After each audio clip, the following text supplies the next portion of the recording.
Hola chicos, todos los profes estamos ya preparados para celebrar el 27 de abril, el Día de San Prudencio.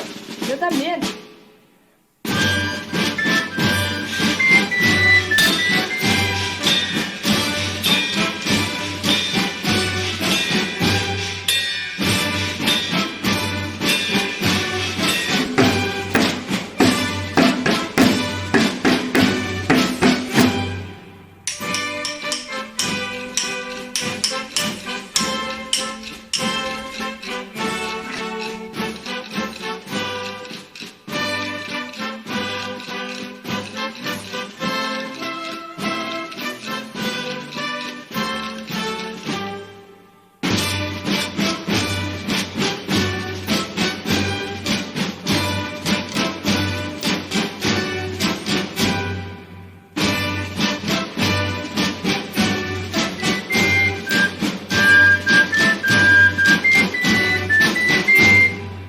Chicos, os dejo los ritmos por si queréis ir practicando para el lunes.